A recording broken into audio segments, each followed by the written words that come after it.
Well, hello and welcome. Welcome to another episode of the Imperfect Men's Club podcast. The Imperfect Men, me and Jim are here. My name is Mark Aylward, and I'm here with my colleague, friend, and co-host Jim Gurley. And again, our topic for today is we had a very robust pregame conversation about an experience that I had, and then led to a couple of experiences that Jim's had less recently, I suppose. But actually, no, today. Yeah, it's about gratitude. And one of the things that I was joking with Jim about is I was going to have trouble staying on topic because there were so many good things that came from my experience. And then we both kind of evolved into this, well, where do we start? Well, let's start from this place you are right now, Mark, which is very grateful for the experience that you just had. Mhm. And Jim, I'm going to toss it to you, and then you can come back to me, and I'll tell a little bit about my story. I don't want my story to dominate the conversation, but I want it to be a good part of it because there's so many places we can go. So, Yeah. Jim, what are your thoughts? Well, my thoughts are that when we started our pregame, you were in a state of gratefulness, but also appreciation for just a simple encounter that you had with this morning. And again, I will get more into the story, but what I appreciated, Mark, what you're referring to is that not only was this person that came to your home on time. He had a great attitude. He was prepared. It's something I often refer to as 90% of life is showing up. Show up on time, show up all the time, show up prepared, and show up with a good attitude. You just became part of the 10% of the world. And it just sounded like this experience that you had with this sounds like a young man was special for beyond just the problem that he fixed. Yes. You had appreciation and gratitude that this could have went a very different direction. But I also gonna because we're gonna get into the experience of having somebody come into your home. That's my business. That's my industry. And as a former cabinet maker of working in the field, meaning installing, going into people's homes, this is many years ago when I was younger. I have a lot of empathy and I have a lot of appreciation for how difficult that is. I also remember being treated really poorly sometimes as that kind of worker, and it affected me a lot. It bothered me because it was obvious that they looked at us working in their house as like lower class or worker type people. Not all, but I'd say that the majority of them were just not very nice people. Yeah.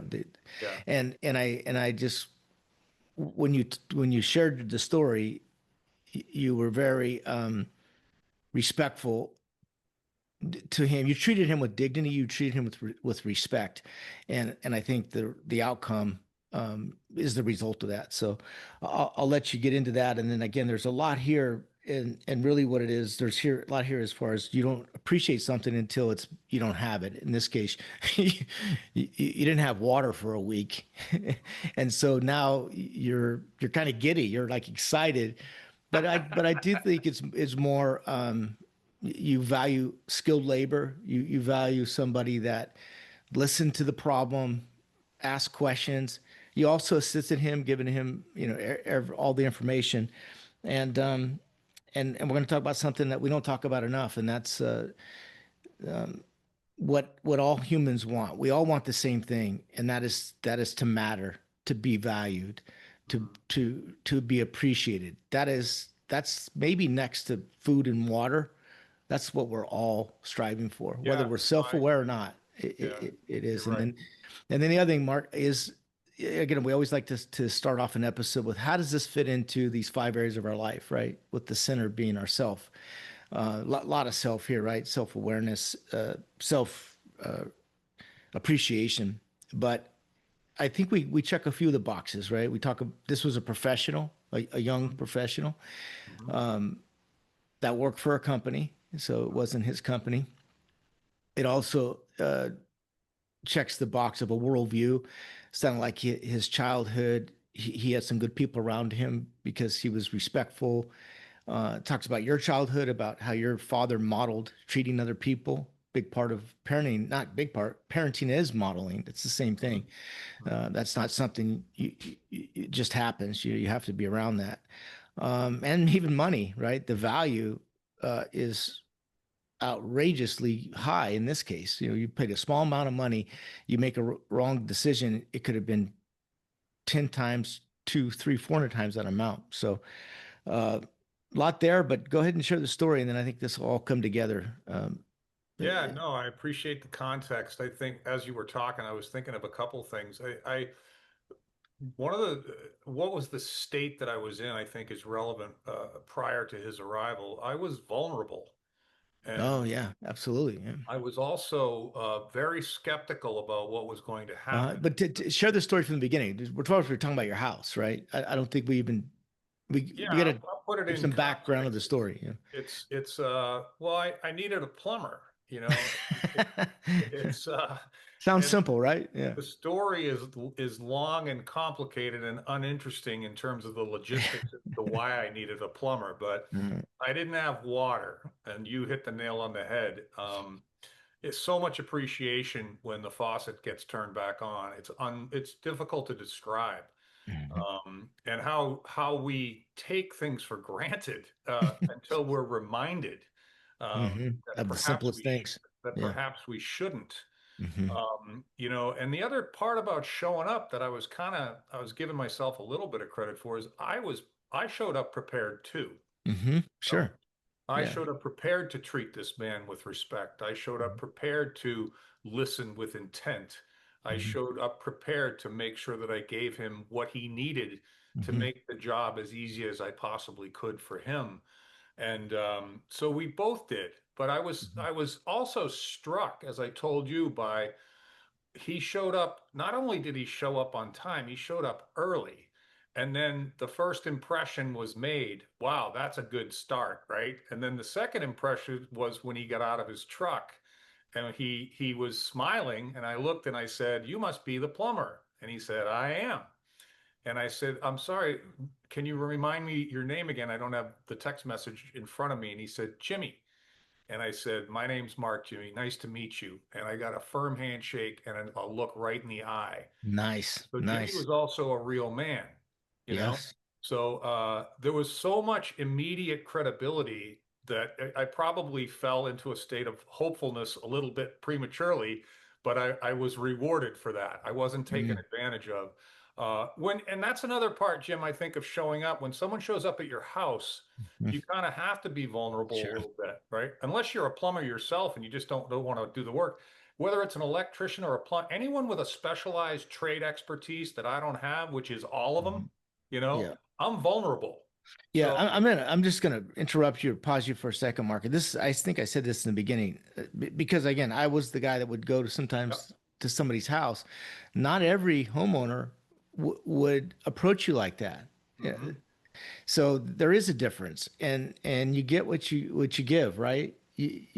You Well, no, I know that you've had this experience on both ends. You've been obviously the homeowner and the contractor, but yeah. yeah, no, not everybody. I don't know what the percentage is, Jim. You'd probably have a better understanding being the tradesman than I do. But hey, man, not to bring my ex-wife into things, but I was joking with my son about the Well, experience. wouldn't be an imperfect men's club if we don't bring her into it. She used to, I remember vividly one day her chasing the appliance guy out of the house and spitting on him. So Wow. yeah, no, I mean, people Well, have there you go. There's the extremes, and totally, again, total. I mean, when I had so many people come to my house and they would experience something with her, and then they'd look at me and have that experience and like, what the fuck are you two guys doing together? But yeah. anyway, I just my feeling right now is I'm so relieved. Hmm. Um, I'm so appreciative. Hmm. I'm so grateful.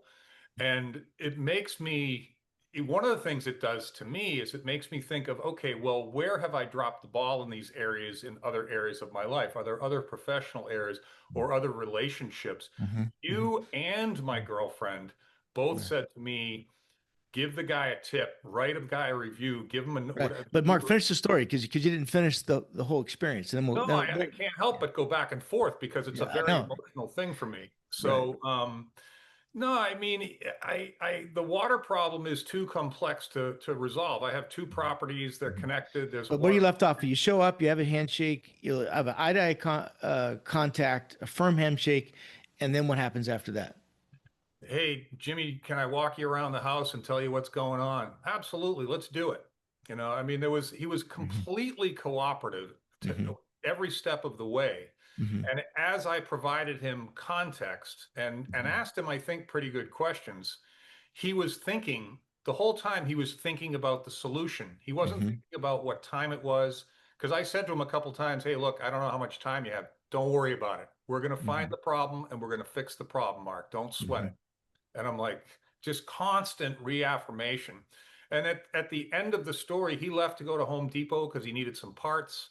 Um, he looked at Oh, my, he said once he figured out the problem, he had the solution. Then he said, "I'll be back," and then he left, and then he came back. I need two of these toilet things that are in the tank, and I only have one of them in my truck. And there's a Home Depot a couple Wow. miles from here. I'll be right Nine, back. 9 out of 10 other contractors would have made that a separate appointment, and Yes. that's part of the business model to charge you again. So there's also some integrity and honesty here too, because I have to say, yeah, that would have been a separate charge at probably $300 or $400 plus the price of the parts and the cost to drive back and forth. So Yeah, yeah, I yeah. didn't even Well, tell I me mean, that. he was a home warranty contractor, so Yeah. some of that may or may not have been the case. But that goes back to my comment about vulnerability.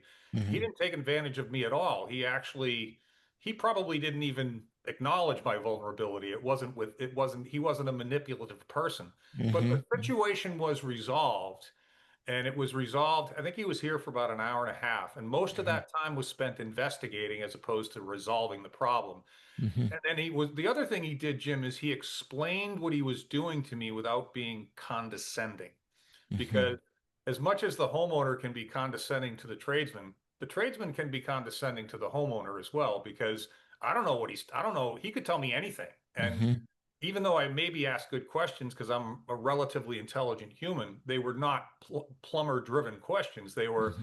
reasonably smart guy questions. But Hmm. I like the other part I'd like to hear more from you about is this notion of going into someone else's home or Hmm. having someone come into your home because we both have people in our homes today or have had them in our homes today. So I don't know. That's the conclusion, and I'm kind of on cloud nine and flushed the No, toilets. I think the conclusion, if I could just speak on your behalf based on what you showed me before, the conclusion was well, just again what a great experience this was, and that not only was he on time, was he knowledgeable, he had a great attitude, and he was smart, right? He really was looking, and there's not everybody's like that. There's something about him that is unique and special because he was able to analyze the problem and then come up with the solution all right then. And maybe we're in a world or in a time, unfortunately, Mark, that not everybody operates like that, right? He was on time. He identified the problem. He solved the problem. He delivered. He did exactly what he said he was going to do, and then he left. And this is back to your initial experiences. Like, wow, not everybody. It doesn't happen very much anymore. And I And think I have to withdraw that. It's not anymore. Sure, it happens, but when it's in your own home, you have more of an appreciation for it. Yeah. well, I think much of my gratitude, unfortunate or not, is because of how unique this experience is. It's Yeah. like you said, I think that I was skeptical prior to him arriving, but I didn't allow the skepticism to prejudge him because Yeah. it's not my nature. I gave him a chance. I gave him more than a chance. As soon as he as soon as he initiated contact, early handshake, eye contact, pleasant, respectful, I was already relieved, Yeah. and it's interesting because this is really, really both of us have close ties to this experience because I prepare people to go on interviews, and you used to be a contractor, so it's like we've both lived on one or both sides of this Mhm. equation in the moment, Well, and yeah, just. Well, I'm a contractor, right? I have my contractor's license, but we're not talking about contractors. He wasn't the contractor. He was the skilled labor. He was um, the plumber for the That's how contractor. I use that word. I Yeah, I use know, but there's a difference, right? He didn't own the company. no, I understand. So, I so understand. he was obviously trained. There's a couple ways we can go with this because this is like a really great story. Number one, I think it talks about the skilled labor shortage crisis that we have in the U.S. Again, because of my role with the National Kitchen and Bath Association, this is we used to call it a shortage. Now we're into crisis mode, meaning that we don't have enough skilled labor in this country to keep up with the demand of these types of services that are required. And this goes to building homes. This is tile setters. This is cabinet makers. This is plumbers, painters, electricians, all that. And I'm gonna try to say this with the most respectful way. Our leaders, politicians, for the last 35 40 years have completely shit on non-educated high school kids that don't go to college. There has just been no emphasis whatsoever. In fact, they ripped all the wood shop classes and all the body classes, all that out of the schools, and they put shitty computers that lasted a year because they wore out. And then we wonder, and then we forced everybody basically to go to college when they weren't even college material, me being one of them, and wonder why less than 50% or junior college is 60% dropout rate. Meaning if you start junior college, 60% of those people don't even finish, and I think it's like 40% for 4 year college. My point is we have to get back to building good jobs within these trades, and again, not to make it political, but also when you open up the border and let millions and millions of unskilled people come into your country, you take jobs from other groups of people that could have used those jobs. It could have been high paying trade jobs. And like myself, worked your way up into being other parts of the business. So there's a lot of layers to it in terms of what's going on in the country. But there's also something that I think is kind of cool that we're talking about too. That I remember. You have to remember, most of the skilled labor is first or second generation. So you're either talking, this is the whole black, brown, or white conversation, right?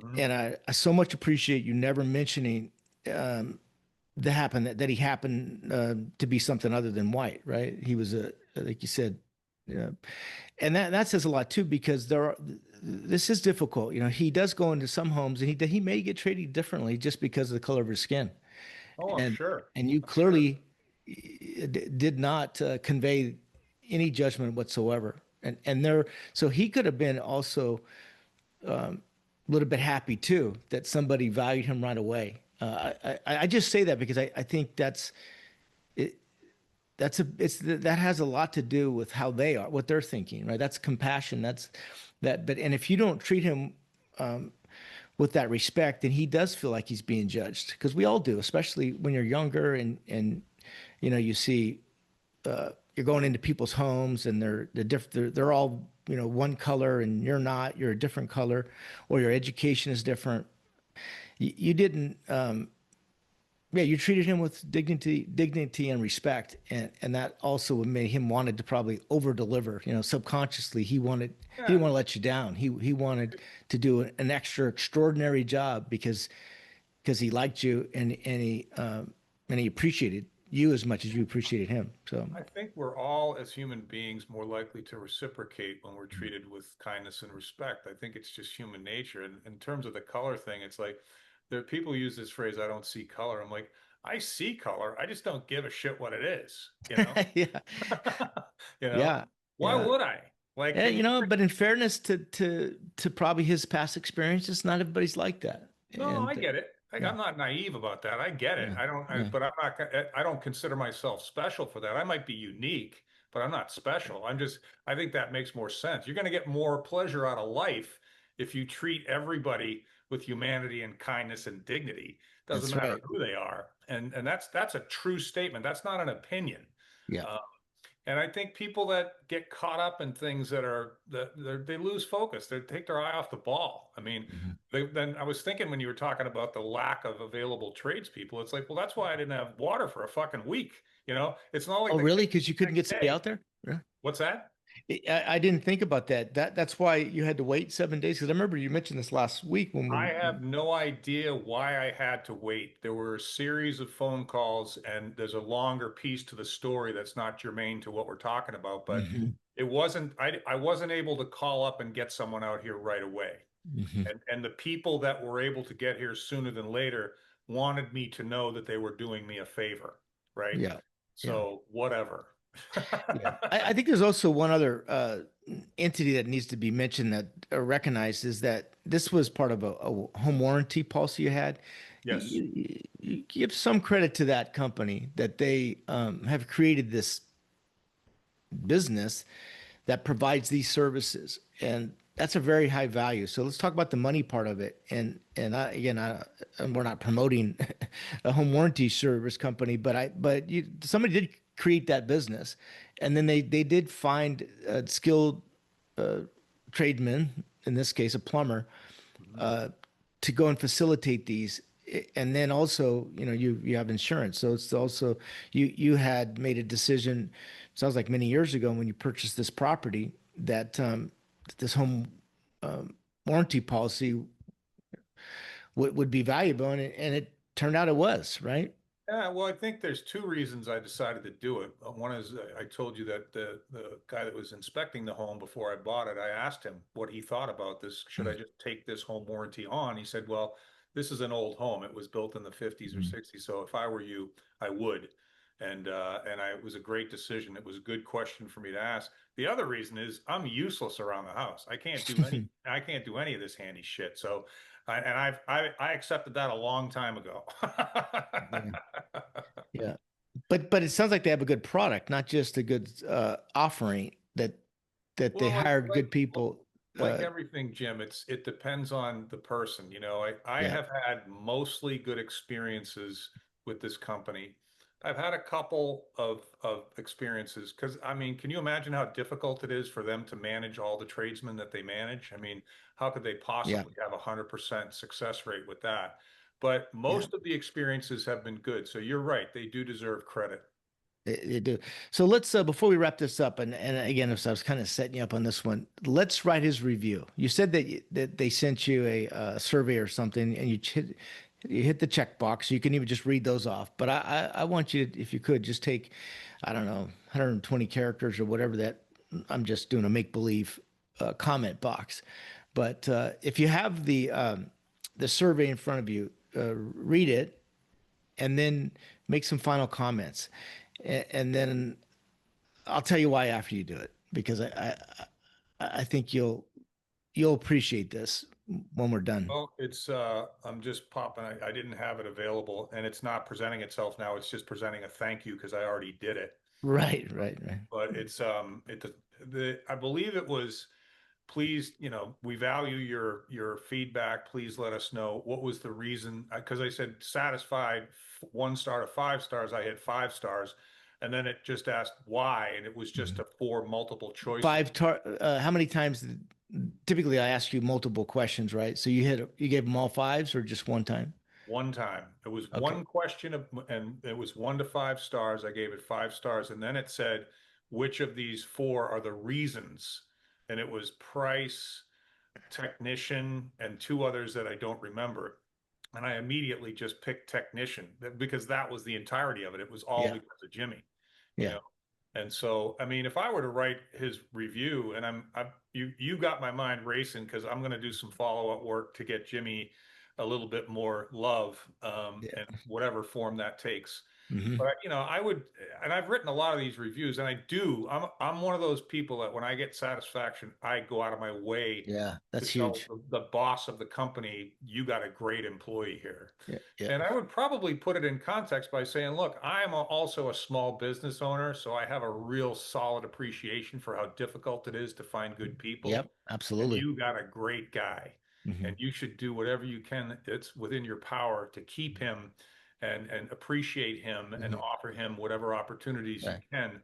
for him to grow with you because this young fellow is an extremely rare individual, and Mhm. you may already know this, but I didn't want to assume that you did. So write the review for me, just real quick, not to put you on I the just spot. did. That Yeah, was it. but what the detail would be? My experience was the following, blah blah blah blah. But what would it look like? Yeah, he showed. I mean, my experience was that he was. I was. I started from a position of skepticism and vulnerability, There you go. and he did nothing but satisfy my every request and need. He showed up. Not only did he show up on time, he showed up early. He Mm-hmm. shook my hand firmly. He looked me in the eye with a smile on his face. He went out of his way while he was doing the work to make sure that he wasn't dragging dirt into my house. He carried towels around to wipe up any water that might spill. When I asked him to explain to me what he was doing, he wasn't condescending at all. He was actually quite cooperative and quite interested in the exchange. And when I asked him questions, he wasn't like a doctor that took offense to the fact that I wanted to ask him a question. He was like, "No, let me tell you what it was." And he simplified it, Jim, without being condescending, which I think is extremely rare. I think it's Mm-hmm. a skill. Mm-hmm. And then he went out of his way. You identified a couple areas where he could have just said, "This is the work that I can do now.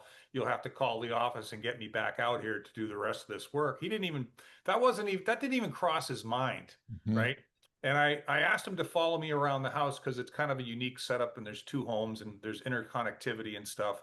And he didn't, he said to me probably 3 or 4 times, "No, don't worry. I have plenty of time. We're going to fix this before I leave. We'll figure it out, Mm-hmm. Mark. Don't sweat it. I got plenty of time." So what I would tell the company in the review was all of what I just told you.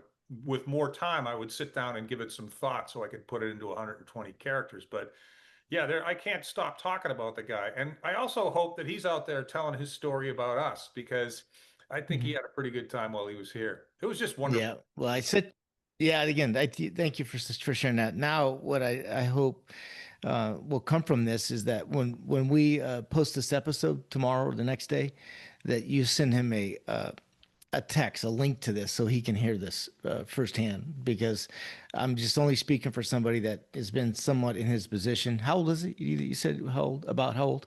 He could have been in his late 20s or early 30s. Yeah. He Yeah. if he's older than that, he's aged well. Probably Yeah. because he's in a good frame of mind most of the time and he does good work and he's appreciative. Yeah. I don't want to leave without throwing that word modeling out, Hmm. and I want your perspective on that. And I'd also like you to share before we conclude, Jim, if you would, why you decide the day that you decided I don't want to be a cabinet maker anymore. I don't want to be in the trades anymore. Yeah. You Yeah. alluded to that earlier, but Yeah. tell us about Thank you that. for reminding me because I do want to share that. But yeah, if you once with if he was able to listen to this episode, or I'm going to go one even step further, if his mother Yeah. listened to that episode, right, or his father, um, they would be so proud. Like I'm getting emotional even thinking about it, Yeah, right? yeah, no, I But I get it. mean that because when we talked about this, what part of these areas of our life, and we even talked about his relationship with others. I said, it's a man, a woman, your father, your blah blah blah, but he had some upbringing, or and again, it doesn't mean it was his mother or father. It could have been his grandmother, but somebody modeled for him about how to interact with other people, and so that's what I'm just making a big deal about that because As what. well you should, because I think that, as I said to you earlier, the most difficult thing he did was the plumbing. Mhm, Everything else, and I'm not to belittle everything else he did, because everything else he did to me was even more important than the plumbing. mhm, But everybody's capable of doing that other stuff. We mhm, can't all become plumbers or electricians or tradesmen because not all of us have those skills. But we mhm. can all be kind, we can all show up, we can all That's be on right. time, and we can all be prepared. Right. Um, And on top of all that, he was a good mechanic, which is not yeah, he knew what he was doing. you know what Yeah. he was doing. So yeah, So tell, I'll share my story because I think it's very relevant to this. But I also want to share because we keep going back to parenting and modeling. You mentioned your father. You treat people the way that you saw your father treat people, right? And that has a lot to do with it. But I but I remember when I was probably 10 years old or something. I was young, maybe younger than that. I remember there was four of us. There's this household of six people, a lot of people. But on the weekends, my dad worked Monday through Friday, but never worked an evening or a weekend because he had a government job. But my dad didn't talk much. Really didn't have a lot to say. Not that there was anything wrong. That just wasn't his style or personality, right? But I remember one day I was because we'd have to get up on Saturday mornings and help him clean the house. It was just that we weren't allowed to sleep in under any circumstances, any day of the week, not even Saturday or Sunday. So he would get us or me at that time and get me out of bed, and I have to work in the morning before I could do anything else. So I'm sitting there raking the leaves or something. I think I was young. I must have been like 6 or 7. I remember like it was yesterday. And he said, and I said, Dad, I can't do this. And he never showed much emotion. My father didn't use the F word until I was probably 30 years old. He didn't swear. He was Mine just, too, yeah. yeah, really interesting. And I don't think he used the F word, but he got really mad and he says, I never ever want to hear you say that word. I can't. You and I'm like, whoa, like I can't move the leaves, right? There are too many leaves, it's stuck in the tree, whatever I was trying to do. And he just kind of lost it. And for the first of all, not lost it, didn't lose control, but he raised his voice. Uh, I never ever want to hear you say that word can't. You can do anything, that you put your mind to. That was his whole thing. So and you don't realize how much that stays with you, the rest of your life. And then I think it was the same day. So we'd load up all this stuff into the back of this little tiny pickup truck that he had, and we'd go to the dumps. And then that was, for me it was kind of cool. It was hanging out with my dad, right? Just the two of us, which was pretty unusual, Yep. especially out of six. And anyway, and so I'd get a hamburger out of the deal because that would be one of the benefits of working with him in the mornings. We get to because we never went to restaurants because there were six of us. It was too expensive, so we'd stop and get a hamburger. And I remember him saying, he said, it's kind of funny because I don't know if you know, but my name is Jimmy. That's Uh-huh. Uh-huh. so yeah. The fact that this like this kind of like a coincidence, right? But and my family, everybody still calls me Jimmy on my friends and family side. But he said, Jimmy, uh, there's one thing uh, that you should know. There's no shame in working. So whatever you do in life, um, just be the best you can be at doing that. Mhm. So what he was saying was, whatever you decide to do, just be the very best at it. Very simple words, right? Now I'll never forget that because he was emphasizing there's no shame in work, no matter what the work is, as long as you're working. And then Jim, he it's and then he funny. just said, be the I don't, very best at whatever you do. I've had the same conversation with my dad when I was a kid. Yeah, different words maybe, but the same conversation. Hmm. It's but so And your story about why you wanted to oh, make, so yeah. So now fast forward. I think you heard the story.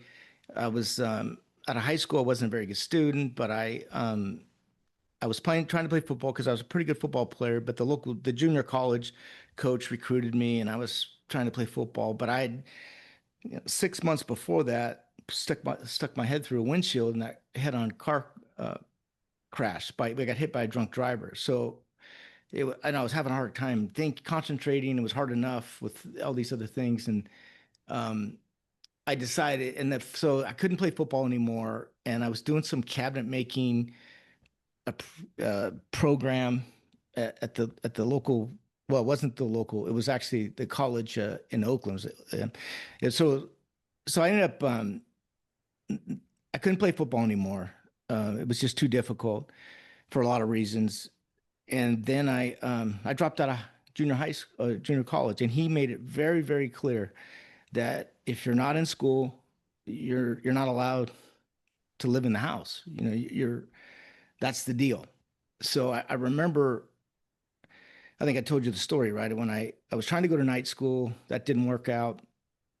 And then a couple, what seemed like it was just a couple weeks later, because we were both were getting up in the morning early, and I saw him in the hallway, and he hands me an envelope. And again, it's like 6:30 in the morning. I go, "What's this?" And remember, I'm like 19 years old. And he said, "That's the."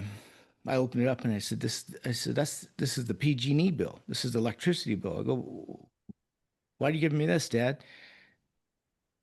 And he goes, "Pay it." I looked at it and it was like $400. It was a lot of money back then. Yeah. I go, "Dad, this is a lot of money. This is $400." And I go, "I can get an apartment for this."